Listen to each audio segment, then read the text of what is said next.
Tardes. Buenas tardes, tardes. doctor. Buenas tardes. ¿Cómo va todo bien? Buenas tardes, doctor. Buenas tardes, doctor. ¿Cómo van estas vacaciones forzadas? Qué vacaciones más tremendas, ¿verdad? Pero bueno, bueno, da tiempo. Lo importante, tómalo por ese lado amable, ¿no? Da tiempo. Se ahorra mucho tiempo en traslados, en cosas de aquí para allá y cuestión de organizar el tiempo solamente, ¿verdad? Ok, bueno, ya veo que ahí están casi todo el grupo. Hoy vamos a intentar terminar los mecanismos de hipersensibilidad. Ya revisamos el mecanismo tipo 1, tipo 2. No sé si tienen alguna pregunta de estos dos primeros mecanismos o todo está más o menos claro. Yo creo que todo eso va de lo dicho aquí y de lo que está en los libros y de lo que han estudiado. Se van complementando muchas cosas. Yo creo que al final lo que deseamos que alcancemos, que ustedes alcancen certeza en el conocimiento y sobre todo le vean la aplicación del tema, ¿no? O sea, no solamente, yo les insisto, lo teórico, vamos hacia lo práctico. Con los temas de exposición vamos a adentrarnos mucho en la parte práctica y le vas a hacer una de gran ayuda, de gran ayuda al final de este semestre, ¿no?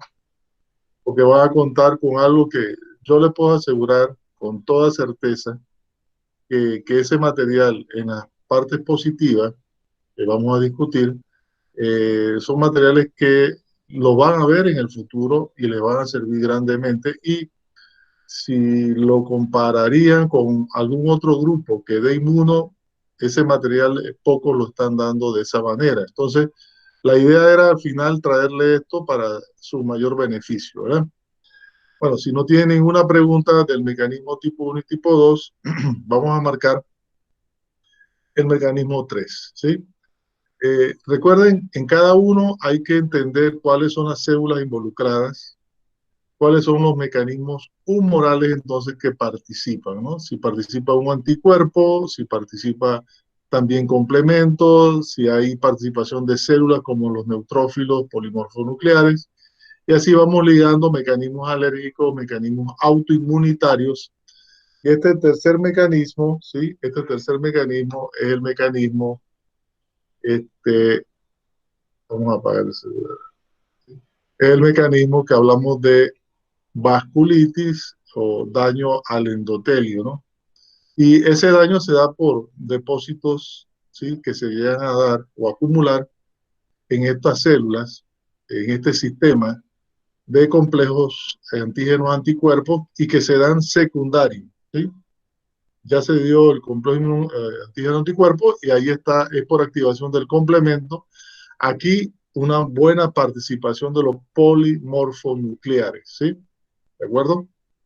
Y los polimorfonucleares lo que van es unirse al endotelio y dar esa lesión tisular.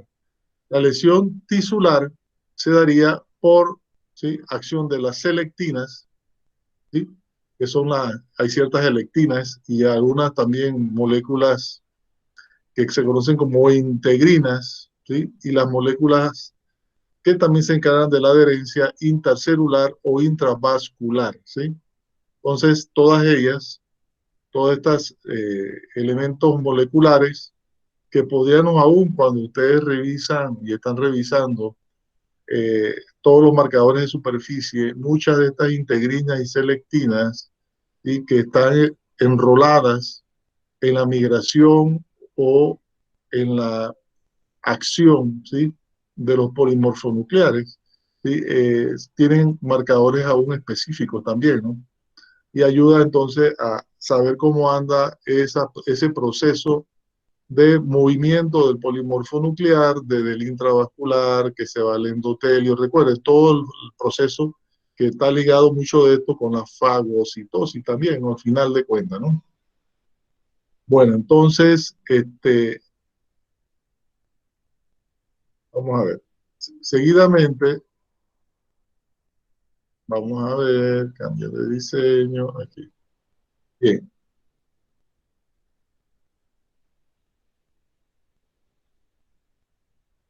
Entonces, la lesión, si ya le hemos comentado, participan estas células y la lesión es por acción de los metabolitos reactivos oxigena, o sea, producto del metabolismo del oxígeno, ¿no? O sea, que son los reactantes que producen respuesta inflamatoria oxidativa.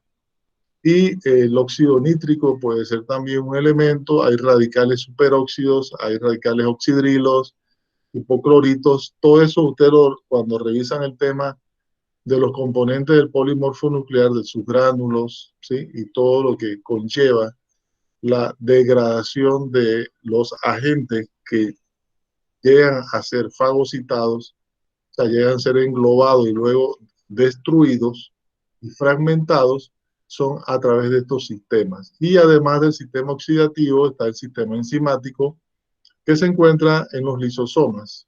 Y aquí están las colagenasas, las elastasas, las proteasas y las nucleasas, ¿no? Que están actuando sobre elementos específicos de ciertas células, ¿no?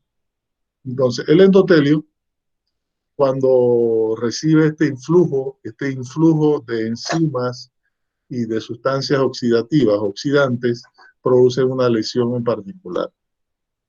El endotelio también, en respuesta a la agresión de la acción de los polimorfonucleares, el endotelio libera prostaciclinas, prostaglandinas, leucotrienos, citocinas y plaquetas.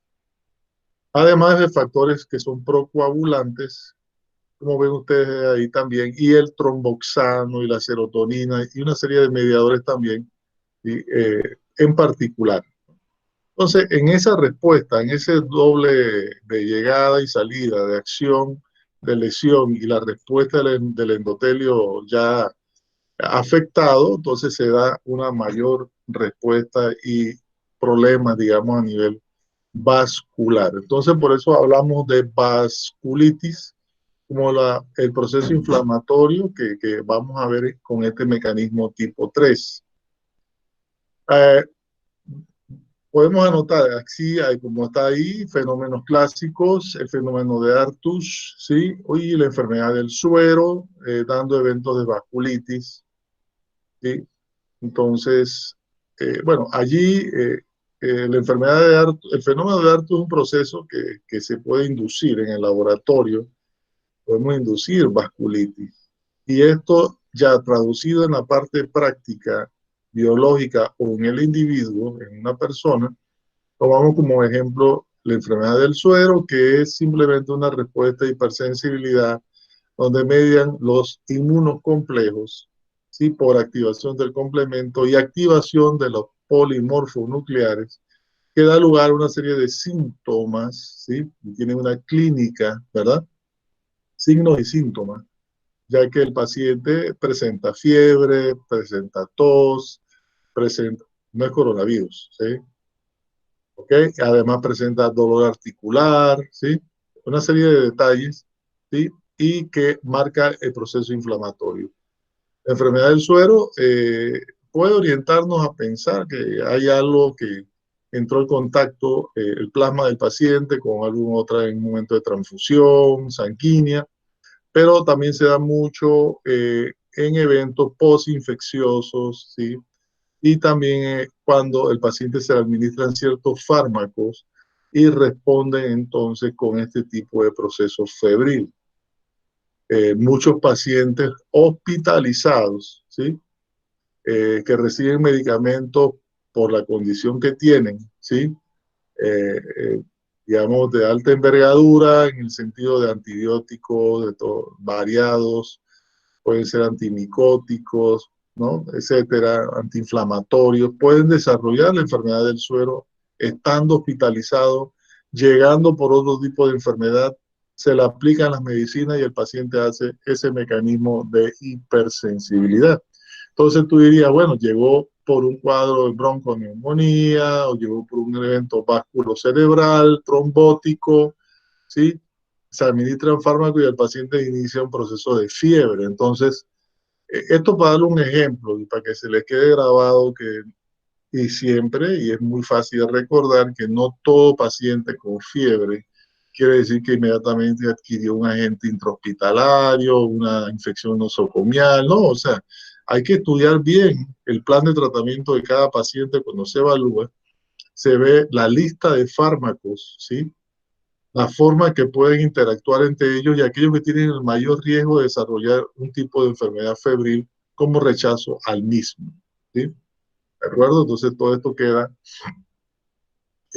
claro y convenido con esta enfermedad que le acabo de mencionar. Entonces el complemento, ya ustedes conocen perfectamente las vías del complemento, las tres vías del complemento, y es debido a la actividad del C1, cuando el C1 se activa en sus tres subfracciones proteicas por acción de anticuerpos, por acción de ligandos de Manosas o por acción también, ¿sí?, de la vía de las lectinas. Entonces, y de la vía de las properdinas. Entonces, acá el complemento, recuerden, actúan elementos conocidos como anafilactoides o anafilotoxinas, ¿sí?, o elementos vasoactivos como el C4, el C3, el C5A, ¿verdad? Estas al final van a generar también, pueden actuar, recuerden, pueden los receptores que se encuentran en las células cebadas o las células mastocíticas y en los basófilos se pueden ligar a estos elementos, ¿sí?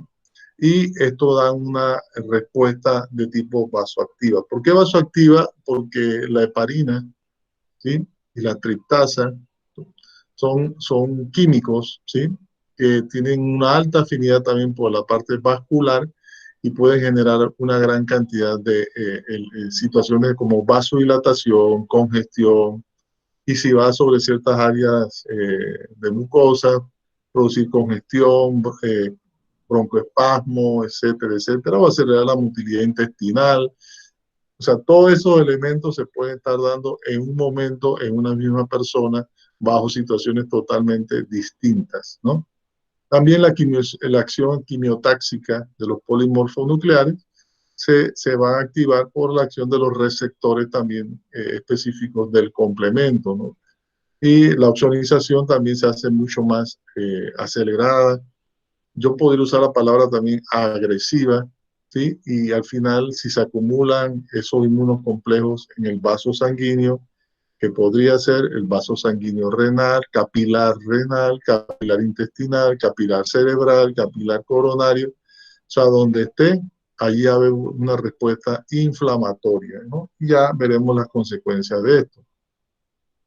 Decía, es un depósito de complejos solubles, donde en las células endoteliales, primordialmente, pero no escapan las células sinoviales al unirse también esta a una fracción cristalizable, ¿sí?, de un receptor segundo de afinidad para la gamma globulinada, y también hay otros receptores 2B, 3A, 3B, etcétera, y todos estos son receptores que se encuentran allí.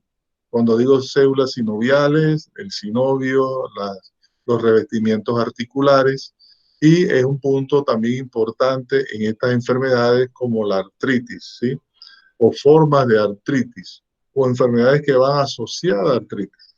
Les decía, la enfermedad del suelo va acompañado de proceso artrítico, ¿sí? Y de los otros síntomas, decía, febriles y neumonitis y otros síntomas. Y acá también, bueno, podemos ver en las formas variadas de todas las formas variadas de artritis, primarias o secundarias reactivas a infección. Hay muchos virus, hay muchos agentes infecciosos, ¿sí?, que desencadenan, ¿sí? Pueden ser el inicio, el gatillo, ¿sí?, de generar esos complejos solubles, y se pueden entonces depositar en, digamos, en las articulaciones que son mayormente afectadas, serían las articulaciones interfalángicas, las articulaciones de la rodilla, las sacroiliacas, la coxofemoral, y son respuestas propias posinfecciosas. Personas que tienen un cuadro viral, ¿sí?, 2 o 3 semanas antes, o pudo haber también habido la posibilidad de una inmunización, que se le haya puesto vacuna a un niño o a un adulto, y al pasar este término, ¿sí?, de reconocimiento de los antígenos, de forejos, llegar a títulos importantes, esto puede generar entonces que se dé el cuadro de artritis, ¿sí?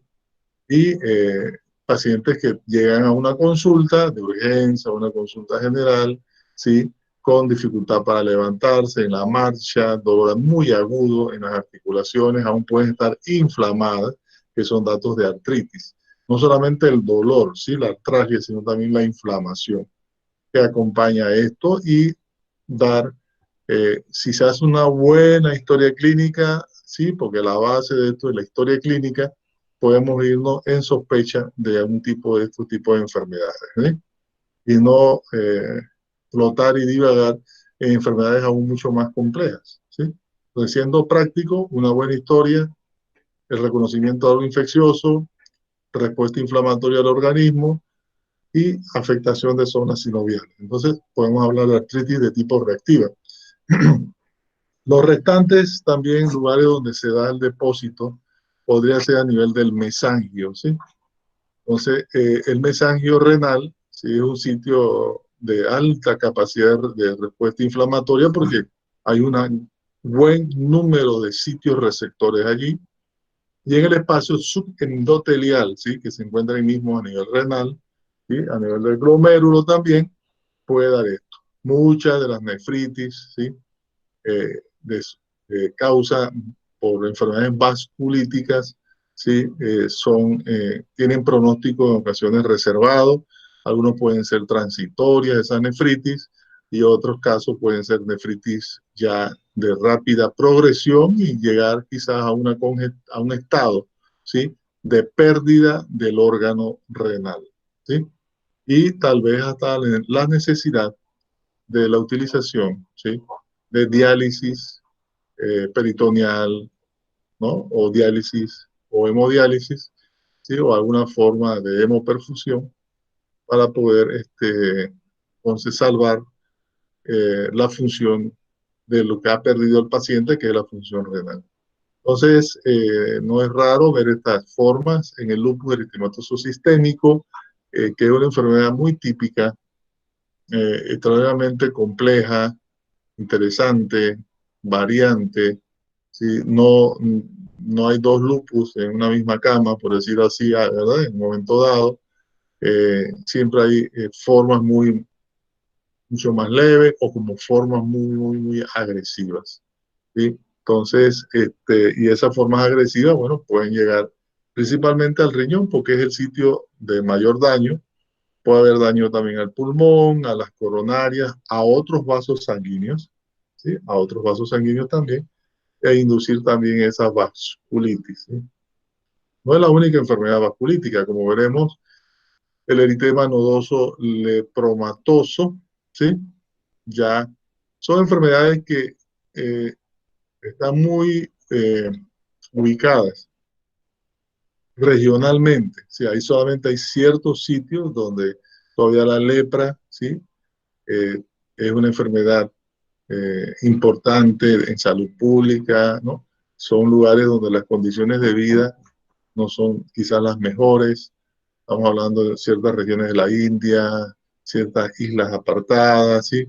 ¿Sí? En zonas donde las personas no tienen realmente sistemas sanitarios adecuados, entonces la enfermedad fácilmente se propaga y da unas formas crónicas, ¿no?, como este eritema nodoso lepromatoso o leproso. La alveolitis extrínseca alérgica o neumonitis por hipersensibilidad por el diisotiocianato de tolueno. También esta hipersensibilidad se puede dar como antígenos, ya mencioné uno. Otro antígeno sería el actinomicetos. Y por último serían las proteínas aviarias.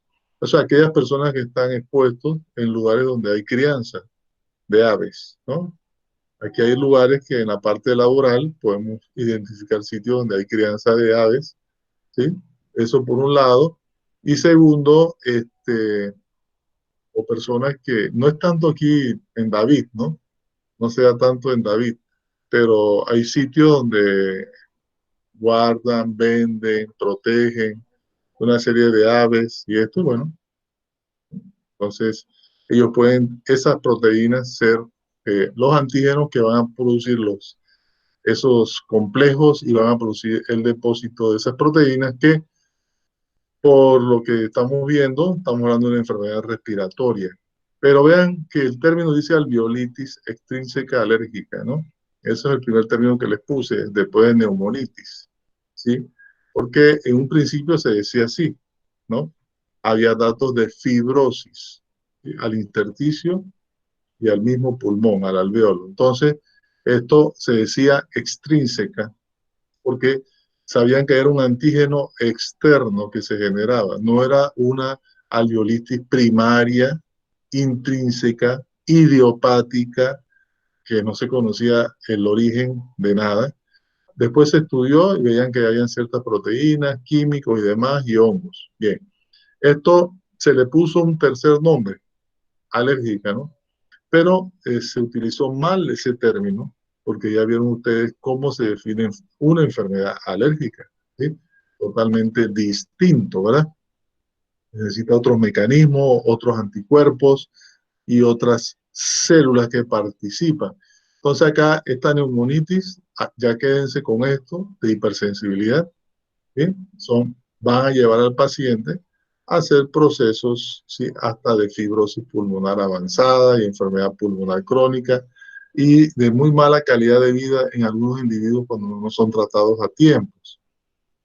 Esta neumonitis por hipersensibilidad puede ocurrir y se puede documentar como una enfermedad de tipo laboral, ¿sí?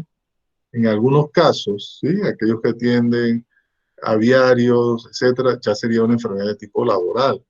O personas que trabajan en el área cañera y que se exponen a ciertas partículas y le dan esa respuesta de hipersensibilidad, puede considerarse laboral. Las neumoconiosis famosas que se dan cuando hay exposición a partículas irritantes, infiltrantes, también puede generar hipersensibilidad y puede considerarse también una enfermedad de tipo ocupacional. Bueno, entonces, otras enfermedades, tipo 3 están las glomerulopatías y las vasculitis de pequeños y medianos calibres, pequeños vasos. Podemos dar multiplicidad, pero un sinnúmero de ejemplos, ¿sí? De post-estreptocócicas, ¿sí? ¿De acuerdo? Post-procesos infecciosos por agentes como el estreptococo hemolítico, ¿sí? Las endocarditis bacterianas, ¿sí? Pueden ser también elementos disparadores de las glomerulopatías y cuando hablamos vasculitis de pequeños o medianos vasos, vasculitis que pueden afectar los vasos pulmonares, pueden afectar no solamente los renales, pueden afectar los vasos aún de la piel, producirse datos de vasculitis cutánea y vasculitis al sistema nervioso central también. No son nada raras estas vasculitis, con gran compromiso clínico y con una necesidad de diagnóstico temprano y tratamiento pronto a estos pacientes. Le decía, enfermedad del suero podía deberse sí a medicamentos, que también asimismo la mencionamos como parte del espectro del diagnóstico diferencial de un paciente con fiebre, es una fiebre inducida, ¿sí? Por medicamentos, que es más o menos una fiebre que va relacionado también por estos mecanismos de hipersensibilidad. En el caso, repito, de enfermedad del suero, podemos dar dos ejemplos más de situaciones infecciosas, ¿sí? Por ejemplo, en el caso de el dengue, ¿sí? El dengue, eh, y estamos en temporada de dengue, recuerden, nada más que nuevamente como que se secó todo, para unas lluvias, fueron unos 2, 3 días de lluvia, pero cuando vuelvan, el dengue vuelve, ¿sí? Y una de las manifestaciones son las enfermedades del suero y otros tipos de respuestas exantemáticas extraordinariamente intensas que produce el dengue también. Hepatitis B también es una infección que se encubre mucho en la parte inmunológica.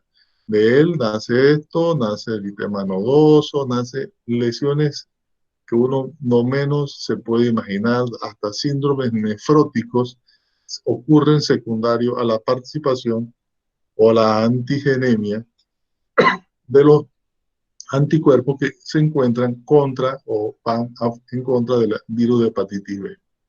El problema del virus de hepatitis B, ustedes saben que él se encubre, ¿sí? Él evade la respuesta inmune a nivel hepático y se queda ya en un estado prácticamente en muchos casos latente.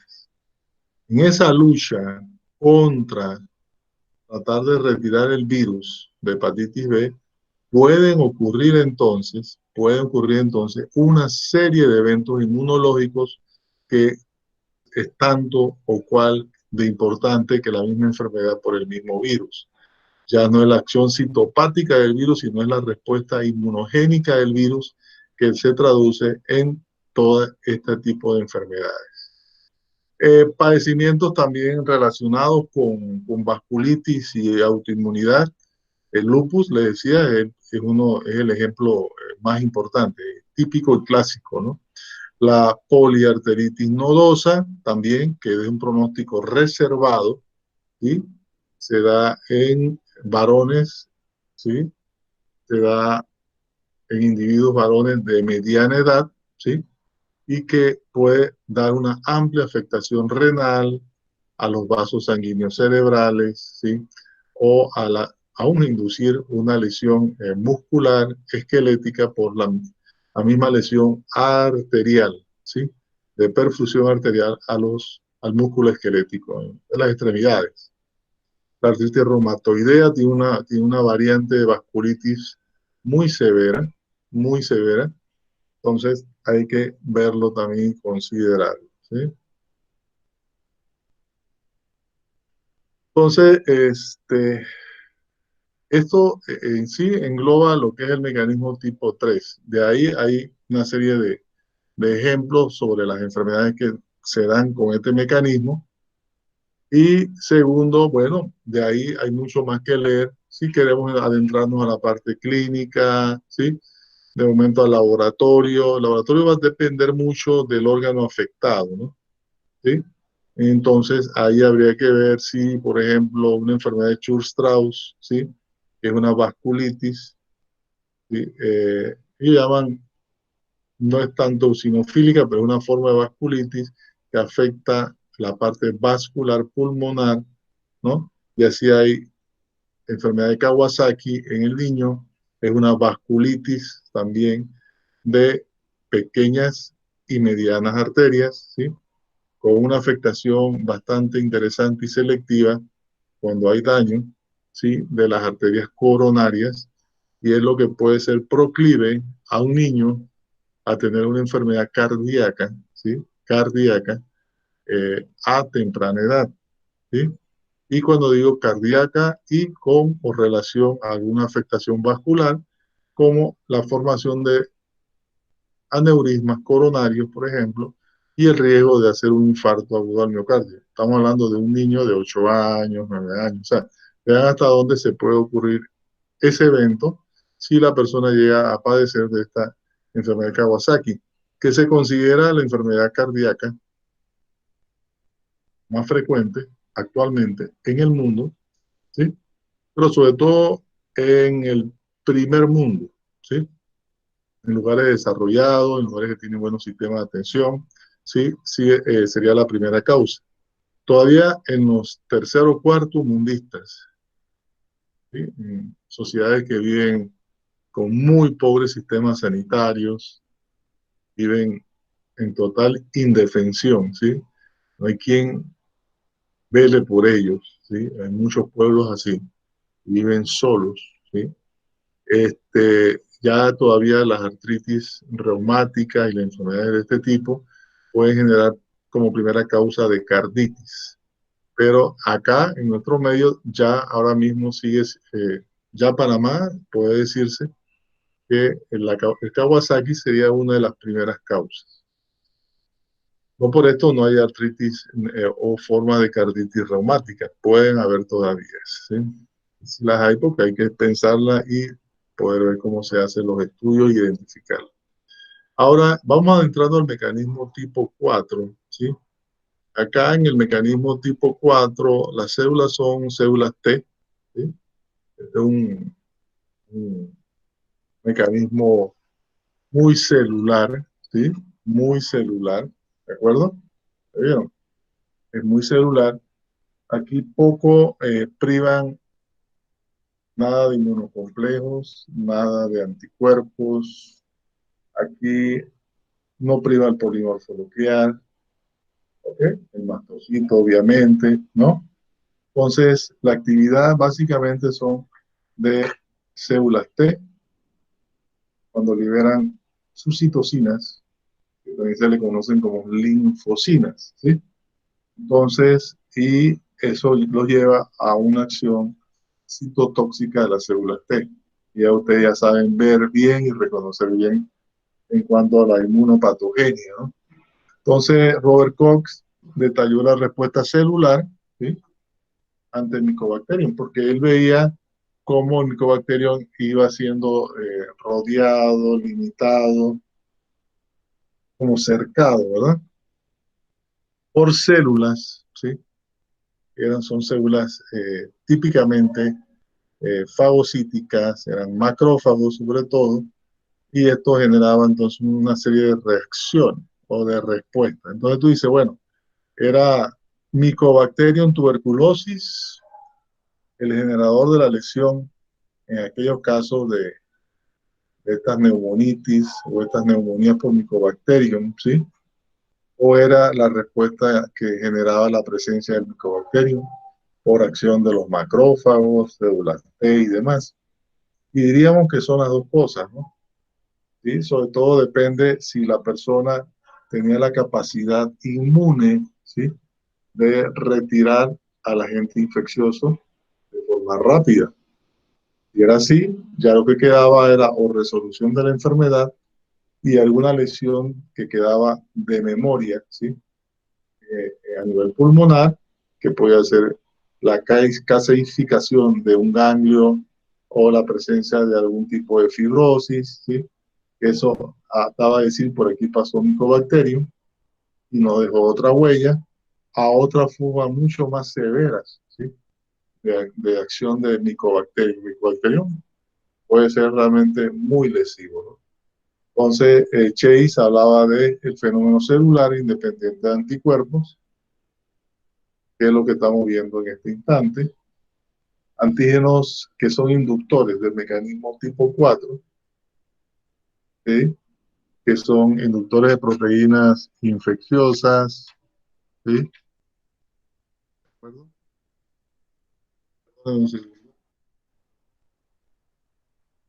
Aquí estoy de chismoso, ¿no?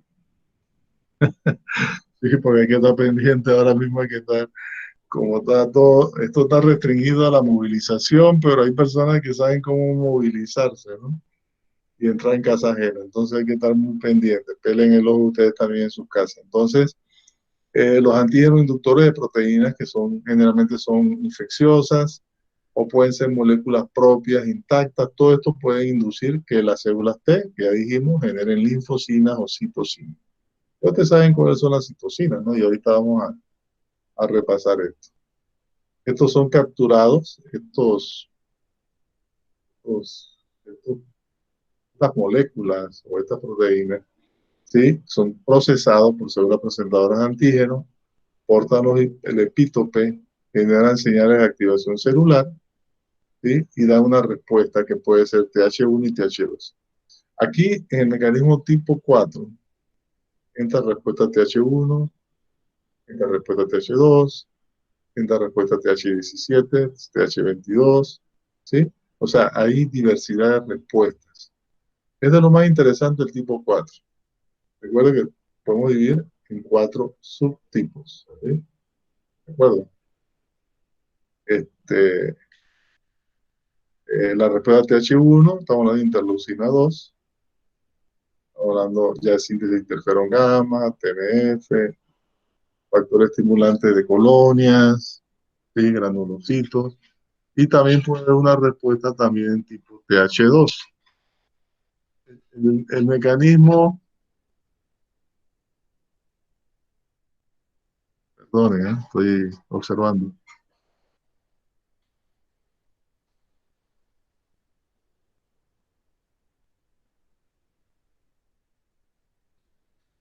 El mecanismo, este, fíjense en la diversidad. Usted puede encontrar en este mecanismo una explicación para una enfermedad como, digamos, la diabetes mellitus tipo 1, como una dermatitis alérgica, que no es alérgica, sino una dermatitis por hipersensibilidad, ¿no? De contacto también. O sea, hay diversidad. Aún la esclerosis múltiple es un mecanismo degenerativo, inflamatorio, ¿sí?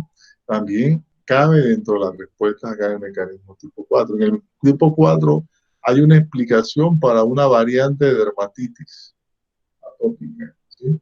Que no solamente es THU, TH2, IgE, también hay un mecanismo tipo 4 inflamatorio aquí también, ¿sí? Hay una forma de asma que no solamente es alérgica, sino mediada acá. ¿Se vieron? Que es un mecanismo bastante amplio, ya ustedes conocen las situaciones. La hipersensibilidad tardía, hablamos de reacción cutánea a la tuberculina, ¿sí? Que es el PPD, y esta es una prueba que se hace para diagnóstico de linfocinas secretadas a través de una serie de mecanismos, respuesta TH1, ¿sí? Y que da la pápula típica, ¿sí? Que se da en estos casos. Sobre la persistencia del antígeno, es lo que la persistencia del, del, del mecanismo del antígeno, decía, hace que usted, como ya han leído en patología, la presencia de macrófagos, el acúmulo conglomerado de macrófagos, la presencia de también de aglomerado de células epitelioides, células gigantes, etcétera, etcétera, ¿no? Todo lo que es formación de granulomas, una de estas tienen que ver con esto, y prueba de esto es la tuberculosis, la lepra, la goma, o sea, esa parte clínica le decían goma, y la patología de sífilis tardía, ¿sí? Que es el reemplazo de ciertos tejidos naturales por reemplazo de tejido de licuefacción o tejido que está muerto con elementos infiltrantes de macrófagos. Entonces también le decía enfermedades autoinmunitarias, ya le dije esclerosis múltiple, podemos hablar aún de alguna enfermedad como una carditis o una cardiopatía isquémica, síndrome de choque tóxico, ¿sí? Por estafilococcus aureus, por acción del superantígeno, enterotoxina por Clostridium perfringens, Yersinia enterocolítica y toxinas exfoliativas alfa y beta. Entonces, todo esto está involucrado en la respuesta tipo 4. Y acá le voy a mostrar también esa dermatitis que ya no se conoce como alergia, sino dermatitis por contacto. Es evidente con el uso de pruebas parche, donde se observa eritema y duración, vesícula, y desde el punto de vista histológico, en la dermis hay un acúmulo perivenoso de linfocitos, histiocitos con edema y estados avanzados de polimorfonucleares hacia la epidermis y formación de vesículas y esfacelación de células epidérmicas. O sea, cuando hacemos estas pruebas parche, son pruebas que teníamos acceso en la policlínica hasta hace unos años atrás. No quiero entrar en historia para no comprometer a nadie, pero esas pruebas se hacían en el Seguro Social hace ya unos años atrás y dejaron de hacerse, ¿sí? Entonces, bueno, las pruebas lograban identificar cuáles eran los químicos que daban esa respuesta retardada y que producían, por ejemplo, aquella persona que usaba un tipo de fragancia, algún tipo de tinte, algún tipo de metal, ¿verdad? Jabones y demás, y la persona se vaya sensibilizando y podía entonces producir una dermatitis de contacto. Cuando demos el tema de dermatitis por contacto, bueno, estaremos a la par para ver los detalles. Recuerden que los que van a dar temas y de las patologías puede haber imágenes de la patología, incluyendo la clínica, ¿no? Se me hace importante que ustedes muestren lo que puedan, la mayor cantidad de imágenes posible, ¿no? Se lo pongo así. Bueno, entonces, quería darle las gracias por el tiempo. Ya terminamos este tema, ya quedaríamos... No, la dermatitis de contacto no entra en atópica, ¿sí? Por eso le decía, no todo lo que dice alérgica es alérgico. Así se le llamó, porque era una reacción, picaba, producía, pero no tenía nada que ver con proceso alérgico. ¿Sí? ¿De acuerdo? Y la pregunta es buena por eso. Entonces, se descarta si es mecanismo tipo 4. ¿Sí? Mecanismo tipo 4. ¿Sí? ¿Alguna otra pregunta? ¿Cómo no, Angélica? Bueno, nos estaremos en comunicación prontamente para darle alguna instrucción. Recuerden el parcial, ¿sí? Y estaremos, cualquier duda me la envían, por favor. Buenas tardes.